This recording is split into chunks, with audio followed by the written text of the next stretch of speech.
They told me, like they told every child who grew up on that ridge, not to knock down a fence you don't understand. Don't remove a rule until you can explain why it exists. Chesterton's fence, my grandfather called it, which was his way of saying the old rules were a kind of map drawn by people who had walked the land longer than you had. One of those rules was short, plain, and the kind of thing you learned before you could thread a needle. Never whistle in the woods after dark.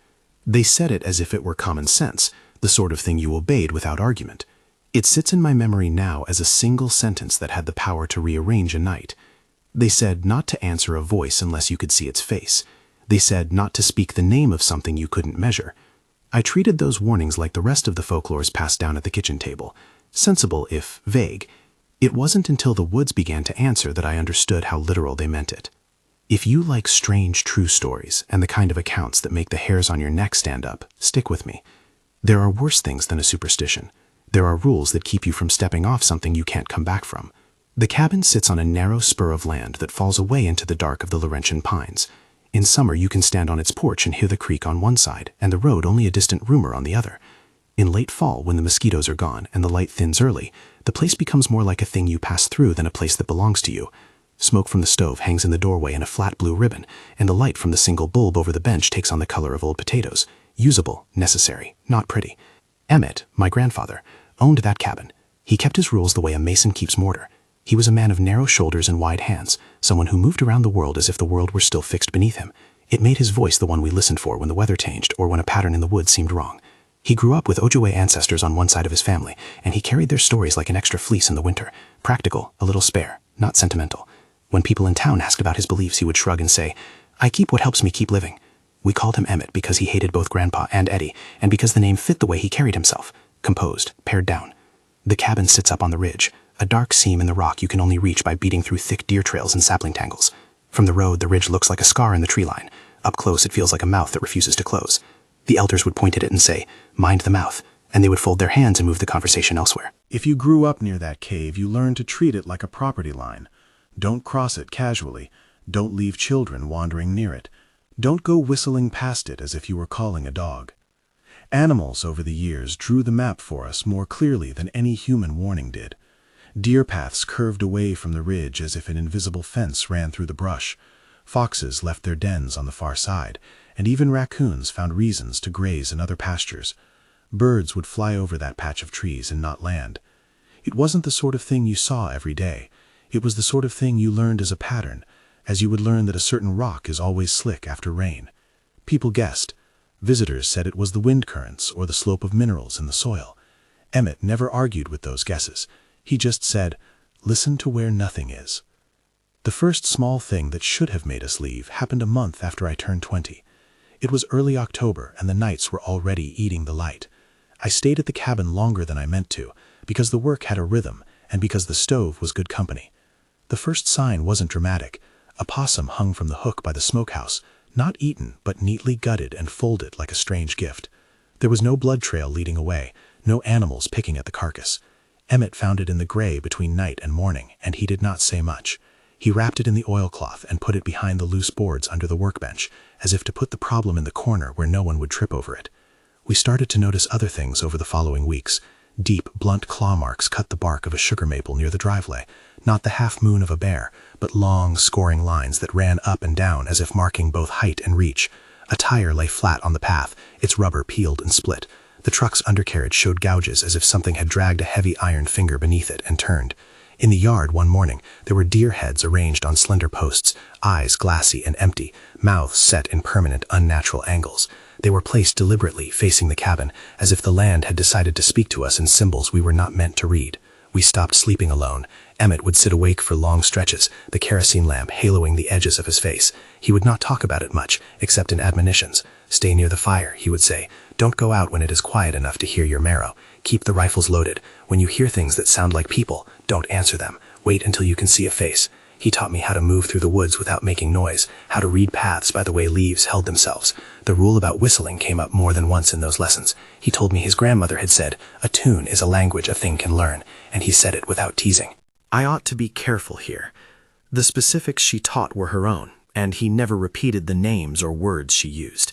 He didn't need to. The meaning was clear. It's worth saying at this point that when we talk about whistling, we're not talking about a deliberate challenge. The kind of whistles that draw attention are small, an idle tune when you're splitting wood, the careless whistle of a child skipping stones. What Emmett meant by "don't whistle" was that any patterned sound, especially one that's been repeated, gives something outside us a map. The thing, whatever it is, listens. It pieces together tone and cadence the way a fisherman studies the drift. Over time, those patterns become invitations. Sometimes I would test it in my head, which is to say I would misuse the rule as curiosity masked as science. Once, when I was younger and had the confidence of someone who thought warnings were exaggerated, I whistled under my breath while hauling a loggers bundle. It was a small, private thing, clipped down into the back of my throat. Emmett's hand cracked across my knuckles like a ruler. That night, the woods learned a new flavor of annoyance. We did not find the child's whistle recorded in any log, no entry in a notebook. Nothing said, "Because you whistled, it followed." The sequence felt more like a pattern fitting. We made a new noise, and the woods answered with a new set of behaviors. It's an important distinction because I don't claim to have observed cause and effect the way a scientist would. I claim to have been present for a series of events that, taken together, changed how we lived on that property. The elders had those patterns sewn into their warnings long before any of us called them folklore. Escalation, when it arrives, has the patient, efficient quality of a mechanic tightening bolts. The first signs were warnings. Deer tracks interrupted at the tree line, as if the animals hit an invisible mirror and stopped. A moose that used to haunt the marshes on the far side suddenly moved over the hill and never came back. At night, we would hear the kind of sounds that made your stomach clench, not the animal noises you expect, but a careful, observing silence that lingers between the pines. There would be movement just beyond the cone of light from the porch, a small shadow that resolved into nothing when you stood up. The arranged deer heads were the first thing on our property that felt explicitly designed to intimidate rather than simply mark territory. Someone, or something, picked heads with care and placed them on posts in the shallow dark. They were not scattered, they were deliberate.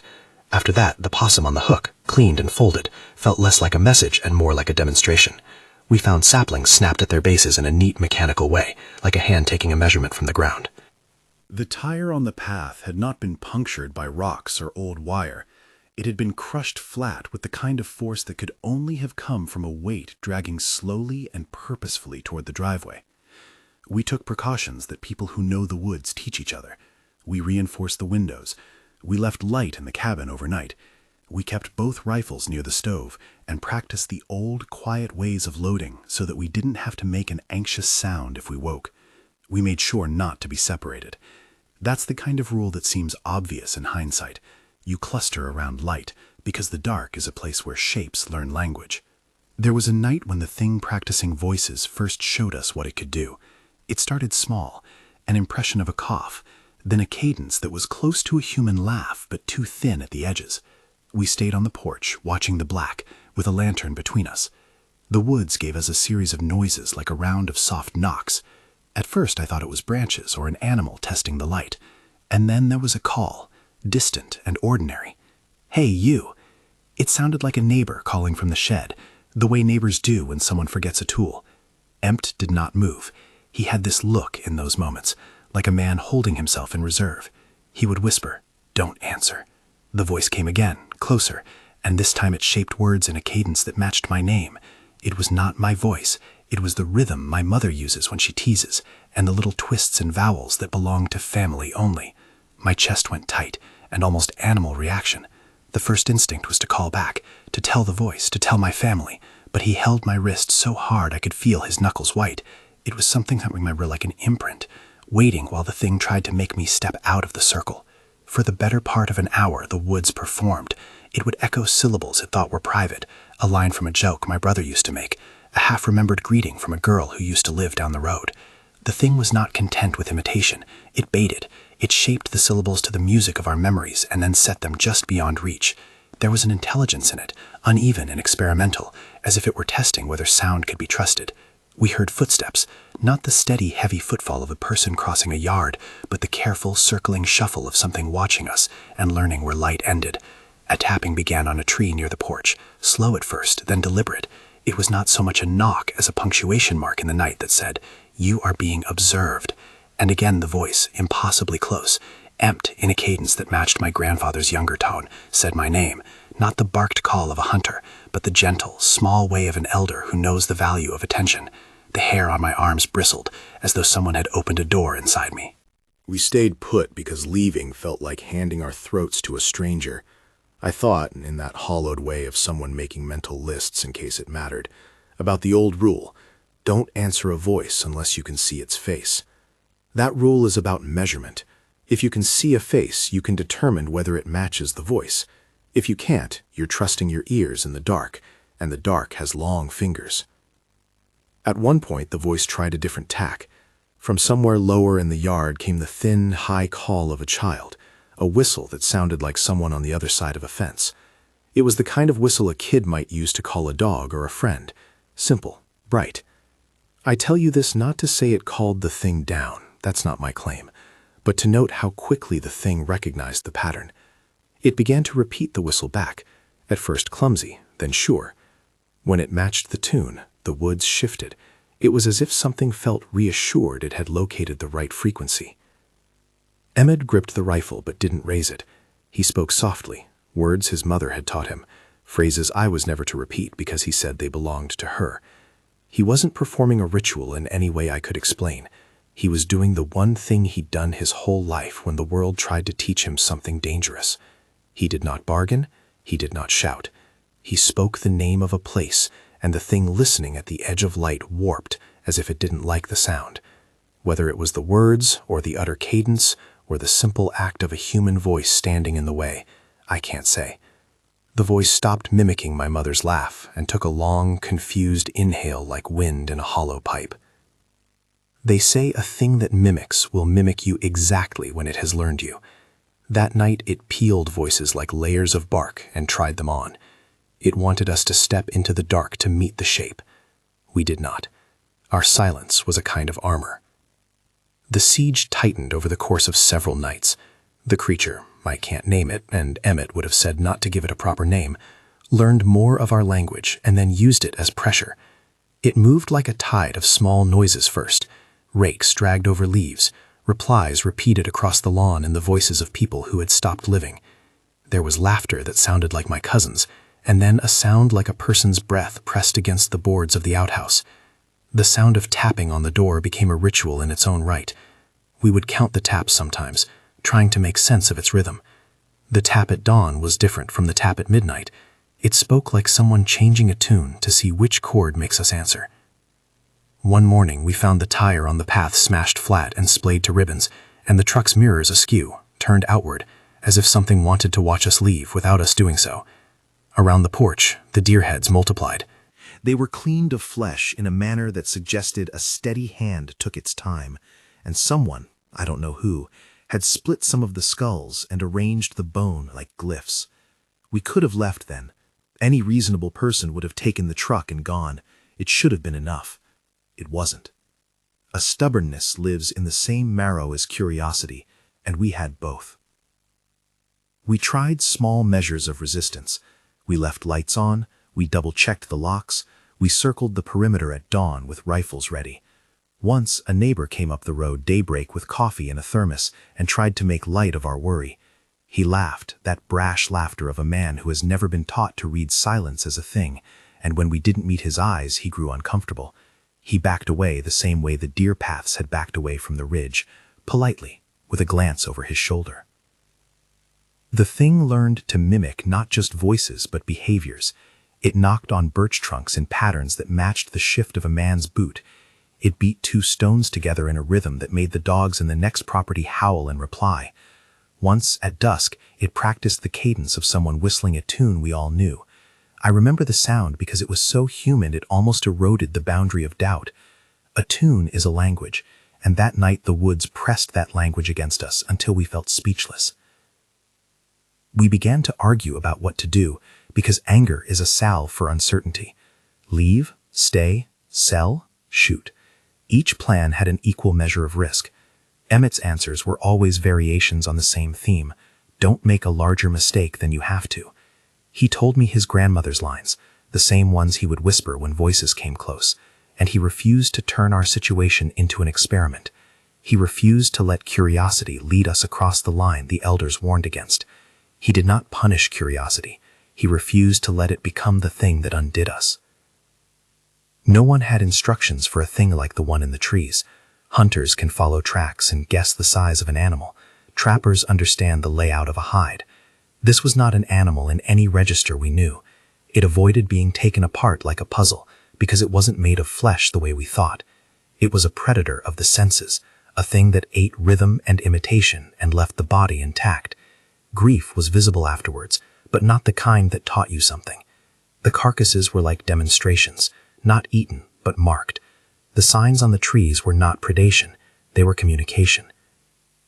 You've probably heard in other stories the explanation that such things are territorial, that the arrangement of skulls and the dragging of rubber is some kind of boundary marking. That fits, but it does not explain the mimicry. Territory speaks in marks, mimicry speaks in syllables and songs. If it was teaching other beings to come, it was doing a strange work, marking both place and person. We moved inwards mentally. We drew our daily life tight, like a bird tucking its head. Children in town stopped walking to the creek alone. People who used to hunt the ridge took new routes. Rumors drifted like leaves. Some said it was the old ones angry. Others said it was a new thing learning the landscape. Emmett kept to the porch and watched the dark, his mouth folding into the same line it takes when he is thinking about a problem he is not sure he can solve. One night, after a stretch of days with little activity, a neighbor's kid, a boy who liked to test the limits of what adults would say, wandered close enough to the edge of our property to be heard. He was whistle-happy. He would walk with a small, bright tune in his mouth the way a man might carry a pocket knife. He blew a childish call that echoed toward the ridge. When I tell you this, understand I'm making an interpretation that fits the elder rule. It's an example, not a laboratory finding. The whistle carried. For a long second, it sounded like a stone skipping across dark water. What happened afterward was not dramatic in a cinematic way. No glowing portals opened. But that child's tune found an echo from the woods, a measured, practiced repeat. And then came voices shaped very carefully into instructions the boy would recognize. I watched as the boy's posture changed. He put his hands to his ears as if trying to hold the sound at bay. We did what you do. We moved to intercept. Emmett's steps were slow and sure. He spoke softly and took the boy by the shoulder. He did the unglamorous thing. He took a child inside, locked the door, and sat with a kettle until the shaking passed. After that, the whistling rule acquired a weight it had not had before. It is uncommon, I think, for rules to gain gravity without a performance attached. Something about hearing an echo from the ridge that tricks a child into following it does more than frighten. It rearranges the hierarchy of what you think you need to keep safe. That night, the boy's whistle became an example the elders could use. You call, they said, and someone is listening. That is how the weeks spun out. Small lessons layered into a general weariness. We measured the world by what it would allow near the cabin. We measured our freedom by what time it was safe to step outside and for how long.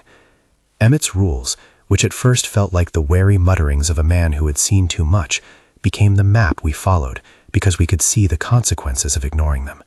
You do not keep such maps if you intend to ignore the cliffs they point to. On one particular night in the deep of that autumn, when the moon was as thin as a coin, the sounds shifted in a way that felt less like testing and more like demand. It began with the tap at the door, 3 times, slow and deliberate. Then a voice that tried to be my sister's said, "Open up, it's cold out here." I knew my sister was in town. I knew she would not be at our cabin in that way. Still, the voice folded the accent she uses with my name as if it had learned where to put the syllables. The knowledge that the voice was not hers made the sound worse, because mimicry attacks the most private places in your head, the sounds your family uses to shore you up. Emmett stood up slowly. He placed both hands on the rifle, as if the gesture alone anchored him. He did not call back, but his mouth moved in a way that suggested prayer or recitation. To my shame, I wanted to call, to open the door and find out how wrong I could possibly be. I wanted the world to be simple again. I wanted to hold the person I loved and tell them not to sound like someone else. The harness of fear is a peculiar thing. It shrinks your options to the scale of what you can do with your hands. Then the laughter started, a sound that was not pleasant, the wrong kind of amused. It had layers in it, like someone playing a trick on the dark. It laughed at our restraint and then mimicked the rhythm of our breathing. I felt that laughter in my teeth. It drove small pins of panic into the edges of thought. Imagine the world pressuring you into a choice where the right answer is simply not to answer. We held the line. The tapping stopped only when the first light of dawn bled along the treetops. The yard was littered with fresh signs, more deer heads, some of them positioned with an almost furious neatness. The truck's mirrors had been torn and left in the grass. The creatures of the woods, not the living ones we knew, but the thing that painted in mimicry, had been busy. We left the cabin that afternoon in a different way than we had left it before. We moved slower, carrying a sense that our movements were being counted. Emmett sold a deer hide back to a man in town who made belts. He paced the hardware store aisles like a man looking for something he had never seen before and didn't want to find. The salesman's questions landed on him like small rain, half ignored. At the register, Emmett paid in cash. He didn't haggle. His eyes were distant, like a man who had finally decided a boundary must be recast. There were nights after that filled with uneasy quiet and occasional spikes of movement at the window. A shape would pass the far tree line at odd hours, sometimes standing like a cutout against the horizon. It never moved close enough for us to be certain of its proportions. It always stayed at the limits. The thing had learned the virtue of observation. My hands, as I write this now, still remember how to make the noises we practiced then. I know how to pick a lock with fingers that do not tremble. I know how to make the one small, ordinary sound that says, "I'm not alone." Those are skills that come from being taught to live with a pressure that is not meant to be named. They are the residue of nights where something with many jointed limbs learned the shape of our lives. We considered selling the property. We considered moving. There were conversations about reason and the cost of leaving behind what had always belonged to my family. Emmett, who had always been measured in his losses, said something one evening that I didn't understand in full until much later. He said, "We were released once before. I don't know if that was mercy or business." He did not elaborate. He folded his hands and stared into the stove. Sometimes, in his quiet way, he would talk about bargains as if they were physical things you could leave on a table and walk away from. He never specified what he meant. He didn't need to. An elder's illusion is as binding as a contract in those parts. And so we lingered in a state of unfinished decisions. The arranged heads increased. The voices in the night learned sweeter and more precise inflections. The whistling rule hardened into a litmus test for us. If someone whistled and the sound was mirrored back with a variation, you didn't follow it. If you heard a laugh that belonged to someone you loved, you didn't step into the dark to answer. Those rules felt both protective and confining, and that tension is where fear breeds its steady appetite. I remember one evening standing at the edge of the yard watching a pattern in the trees, a set of slash marks on a birch we had not seen before. They were vertical, spaced like a measurement, and they looked intentional in a way that made the back of my neck cold. I felt small standing there, like an animal in a clearing that had noticed it's counted. It is a humbling thing to feel counted and found wanting. That night the tapping returned, but it changed. It descended from the tree into the boards of the porch, a slow, patient punctuation that matched a heart not ours. It was a different tempo than before, less testing, more demand. The voice at the door was not my sister's this time, and it wasn't my mother's. It tried with a clear and cruel precision to be the voice of someone who would tell me it was safe to open the door. As I write this, I remember looking at Emmett and seeing a man who had never needed to be brave before. He was a quiet one, the kind of man where bravery looks like refusal. On that porch, with the knocks like small drums, he stood and turned his shoulder into the door. He spoke the words his mother taught him, and for the length of a single breath, the thing at the edge of light held still. Then it changed its tune into something deeper and lower, one that seemed to press from the hollows beneath speech. It laughed, low and certain. It was in that breath, precisely there, that everything we had been practicing converged into a decision. And as we made that choice, to stay, to hold the line, to trust the map the elders left us, the woods around us leaned in to witness what we would do next. The woods leaned in like an audience whose patience had been rewarded, attentive, expectant, hungry for the next move. For a moment there was nothing but the lamp's small, stubborn light and the rasp of our breath. Then the sound changed, not louder so much as more intimate, like someone moving a hand along the rim of a glass until a note began to sing. It felt as if the night itself were testing the notes it had learned from us. We did not leave that night. We could have. The truck sat flat in the driveway, the tire shredded and the undercarriage nicked. Even if we'd shoved it free, the road down off the ridge had places that ate axles and people. There was also the knowledge that whatever pressure was forming outside wasn't the sort of thing that retreated simply because reason demanded it. You cannot argue with a shape that speaks in your mother's laugh. Instead, we stayed and watched and tried to hold the space we occupied like a small raft on a restless sea. Emmett kept the lamp low and the curtains drawn. The bulb above the bench threw a short, disciplined cone. Outside, at irregular intervals, the voice would attempt another person it knew, a neighbor's nasal drawl, a hunter's coarse greeting, a child's bright nonsense. It clipped them wrong on purpose, like a mimic that both meant to flatter and to unsettle.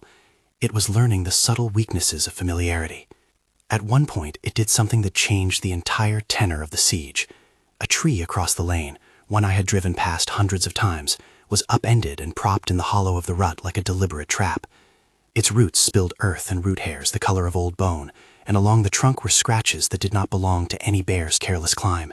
The marks ran in long, vertical scars, spaced and exact, as if something tall had measured itself by the bark. Whoever or whatever had done it had also taken care to angle the fallen tree so the truck could not simply drive around it. It was a block, a punctuation mark left to say, "You shall not leave without talking to me." We walked around it once under the gray wash of moon, rifles slung not as weapons but as weights of legal ownership. The thing had not placed the tree at random. It had made a decision on the line between our property and the world. I remember looking at the roots and thinking about measurement again. Length, width, reach. It was another kind of marking, the same vocabulary as the deerheads, but louder, more absolute. By then our options had narrowed to the slow logic of someone who has to choose how to endure. We considered cutting away the roots, calling someone from town with a chain, an outboard trucking man who could pull the log free. But the few people on this stretch of road knew the ridge's mood. They had already begun to avoid that little spur as if the land's discomfort might be contagious. Someone who showed up with a chainsaw would be a fresh pattern for the thing to study. Emmett refused. He said the presence of strangers might teach it how to listen in new ways. He did not sound scared. He sounded practiced. He had seen situations that turned thin and dangerous, and his instinct was to gird, not gallop. It was in that widened hour, while we argued in low tones about practicalities, that the shape chose to cross the last small boundary around the house. It did not explode out of the trees in a Hollywood flourish. It stepped clear of the tree line in a way that made my knees understand something the mind couldn't name. The thing was taller than any deer and thinner than any bear, more limb than trunk, with joints that turned at odd angles, as if its skeleton were a set of ladder rungs tried and discarded. Its skin hung in places. In others it stretched tight over knobbly protuberances. There was a wet, papery sound to it as it moved, like old film being crinkled. I am careful with the details, because names and precise claims are the currency of the foolish. I will tell you only what remains in my hands when I try to hold the memory. A thing too long in the bones, many jointed limbs that flexed in fits and starts, a mouth that opened more to exert the wrong angle than to bite, and a face that was a study in hunger made geometry. Its jaw was an architecture of wrongness. When it parted, there was the impression of too many teeth arranged without the courtesy of balance. Its eyes, if you can call them that, glowed low and coral in the shadow, like the ember in a dying stove. They were the wrong color for any human, and the wrong shape for any animal our woods used to host. It moved with a deliberation that was no hurry. It had all the time in the world to test us. The porch light threw long, skeletal shadows from its limbs that slid across the yard like the hands of a clock run by a crazed horologist. It walked up the lane until it reached where the truck and the fallen tree made a cross, and there it paused as if to inspect the obstacle it had set in our path. Its head, crooked, then straight, then crooked again, turned toward the porch. The house felt very small at that moment, like a toy on a table. Inside, the air went thin. My heart did what hearts do when the body is asked to outrun thought. It accelerated. Emmett set his jaw in a way that made his face look carved. He folded his hands on the rifle, not in the gesture of firing, but as if to show the thing a human was a boundary the thing could not breach lightly. He did not raise the weapon. It listened. Then, Impossibly, it tried voices again. At first it mimicked a soft, old whistle, like someone drawing breath from their teeth. Then it shaped a voice that was a younger version of the one Emmett had once had, the timbre of a man in his 30s, with a small patience in his syllables. It wasn't an exact copy, but it was near enough to press against memory. The effect was violent in a civil way. My stomach clenched. For a second I was a child again, wanting to look out the door to where a man might be standing. Emmett stopped being a man in the ordinary sense then. He became a hinge. He said something I cannot reproduce, because the words belonged to his family, and he had always held them like private remedies, small, practical, and not for public trade. He said it with the blunt cadence of someone reading the shape of danger and refusing to let it teach him new things. I watched the creature's head tilt, as if hearing an instrument in a new key, and then, with a noise that might have been a gust of wind or resentment, it recoiled. What happened next was not a cinematic retreat. The thing did not explode away in flight. It withdrew in stages, folding itself back into the geometry of the tree line. It left with a sound like someone dragging a blanket. The lights seemed to exhale. For a handful of moments we operated under the stunned assumption that the boundary between life and the unknown had been sealed by a simple act of speech. That assumption, I learned, is a fragile one. We left as fast as someone can leave when they are hauling memory and tools. Empt started the truck, his hands more steady than I had a right to expect. We drove slow, listening to the engine like it's the only honest clock we had left. For longer than I care to admit, I kept watching the rearview mirror. The world looked smaller there, the trees compressed to a black smear, and the creature became a silhouette pushed against the ridge, then a sliver, then a suggestion of movement. When it finally left entirely, there was a sense of being let go, but not of victory. It felt like being excused from a test you had not meant to take. We didn't return to the cabin that week. We filed the event into speech like a piece of coal, hot, singular, not to be put in the pocket. Empt arranged the sale within a few months. We removed the deer heads with gloved hands and buried them somewhere the soil might forget. People from town asked questions with the kind of curiosity that comes with the comfort of distance. Empt answered in increments, saying the equivocal things elders always say. It was time. We had to change our patterns, and some doors aren't meant to be opened forever. He stopped hunting entirely. It was a small thing and a big one, both. The hunter who refused his quarry because another hunger had made the field dangerous. In the years after the cabin, Empt's world shrank into a few rooms and the back porch, on which he would sit and smoke a cigarette in the afternoons, eyes tracking the tree line as if he were keeping time with a very careful clock. He stopped going to the ridge. He stopped telling the story in anything but the briefest fragments, like a man protecting children from a threshold he expected they would cross only once in a lifetime. People in town noticed the change and made the usual small noises. Some said he had finally been claimed by age. Others said he was a man taking wise precautions. I would sit with him on the porch, and he'd hum lines from songs that had no place in this story, as if he needed to be near known music to keep himself from listening to the wrong notes. Once, while we mended a pair of gloves, he said, "We were released." He said it without triumph. He said it like a man reading a bill for services rendered and trying to decide if he had paid too much. "What did he mean?" I asked. He looked at me like a man looking at a map he had read before and could not fully believe. "Sometimes," he said, "you pay with a thing you don't bring to the table. Sometimes you pay by being moved." He wouldn't say more. I think now, and have thought often, that he meant there had been a transaction. Not coin or cleverness, perhaps, but exchange of a kind the world sometimes extracts when you don't leave it raw. He kept the specifics like one keeps an expensive heirloom, not as a boast, but as an anchor. People asked me later if Emmett's words had been a bargaining chant, something he had spoken to the creature in the night and that the creature respected. They wanted a formula, a secret, a litmus. I would not tell them that because I do not know. When I listened back to that night, lean and cleaned of the drama we've all added to old memories, I heard two things: a voice that did not belong to the creature, and a refusal to give it another syllable. Whether that refusal was a negotiation or simply a boundary, I cannot say with certainty. I can only say what I have been told by people who survive a pattern. Sometimes, standing still is the only move left. 3 years after we left the cabin, Emmett caught his breath wrong one morning on the back porch and did not catch it back. They said it was a heart attack. He died as he had lived most of the time I knew him, quiet, with the weather and small work around him. There was no drama to it, no final bargaining, no hero's last stand. People came to the funeral, said the right things, and left. The house that had kept so many small secrets was sold to a family from the city who thought they'd find a quiet place for weekends. My hands went numb the first time I drove past the ridge after the sale. There were new tracks on the road, ATV prints, and the faint mark of a trailer hitch, and the household in town shrugged and said new people would make new rules. Sometimes I imagine the negotiations that might have gone on, the thing trading the ease of listening for a parcel of distance, a human promise measured not in words but in ways of living.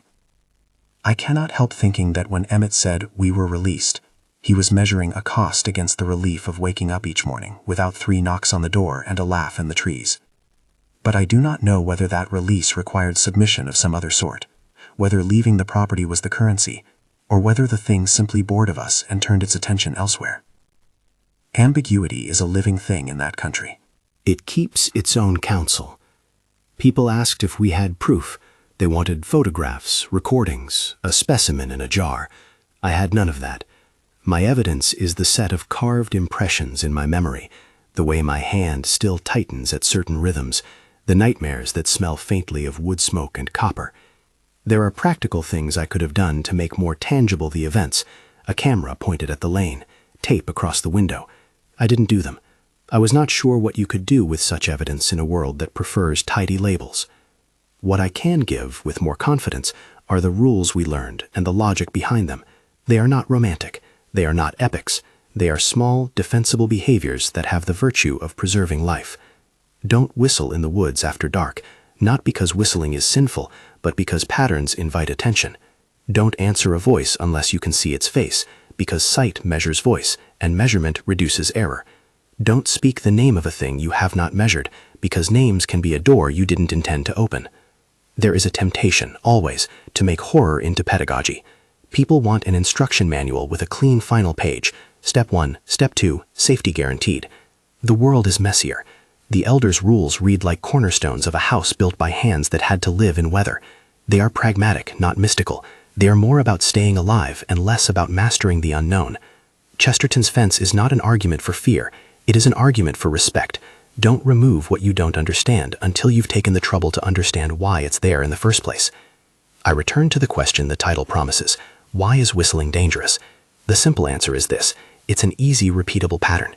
It's a human noise with a durable template. It teaches. The thing in the trees, whatever we want to call it, wasn't great at brute force. It was patient. It learned and then used learning as leverage. A whistle is an invitation in a language the woods can read. Repetition gives that language grammar. Once grammar exists, you can ask someone to come. Once someone comes, you start to lose the power of choosing. But the longer answer is more complicated, and it bends around the edges of culture and respect. The elders framed rules like fences for a reason. They had the collective experience of many seasons, killings left unsaid, times when the land shifted and its residents altered their habits accordingly.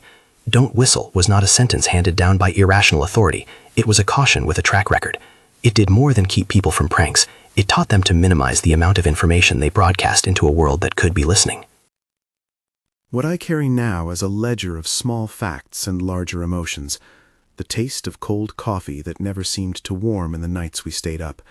The look on Emmett's face when a familiar sound was rung back at us like a bell. The quiet after the creature withdrew, that was tinged with both relief and a quality you could call loss. He lived the last years of his life shorter in certain ways, not physically exactly, but in the kinds of risks he took, in the small freedoms he surrendered for the sake of a boundary. I sometimes think about bargains in the same way you think of a mortgage. You hand over a piece of your life for a steadier, if smaller, sense of security. Whether that payment was required or chosen remains one of the questions the woods kept for itself. People who hear this usually ask 2 things. Could it have been explained? And could we have done something different? Reasonable questions, both. You can read the signs as wind and soil, as the tricks of scavengers in weather. You can imagine the whole story stripped of the uncanny and find simple causes. You can also view it as a thing that chose to practice on us because we were convenient and talkative. Both readings are possible. Both have the virtue of humility. Neither gives you the satisfaction of complete certainty. Which is perhaps the point. The elders do not always tell stories to frighten. They tell them to orient. The value of a fence is not merely in the barrier itself, but in the knowledge that you crossed it for a reason. You learn in that way to treat other people's rules with a kind of epistemic courtesy. If someone who has walked the ground longer than you says don't, ask why before you do the thing that might call the danger down. There are moments that stay with me in physical ways. I still flinch at the wrong cadence of a laughter I half remember as a child's, and half know is not that child's. I cannot whistle a certain interval without feeling it echo back in my bones. Sometimes I wake in the night thinking I hear a tap on the window, only to remember the seasonal sound of a branch. There are habits that refuse to die easily once they have been trained by fear. Years later, someone asked me if I regretted the curiosity that had gotten us into the situation. They wanted drama, a confession, a hero's surrender. I told them that curiosity was a part of me, as it is for most people. It's what makes us ask questions and learn. But curiosity without respect is recklessness. The elders handed down fences because the land had taught them, sometimes harshly, what not to do. Respecting those fences is the low, practical work of survival. What might you do if you find yourself on a cabin porch with a voice calling in the dark? You can choose to obey the elder's map, or you can try to redraw it with your own hands. If you redraw it, you should be prepared for consequences that might not make good notes in the paper of a police report. The safest thing we found was not cleverness, but caution. Stay together, keep light low and steady. Move only when you can see the pattern you are about to step into. Those are not prescriptions for heroism. They are prosaic ways of keeping your throat and your life. There are unanswered questions I live with. Was the withdrawal the creature made sincere? Did it truly leave us alone? Or did it adjust the map and plan to watch?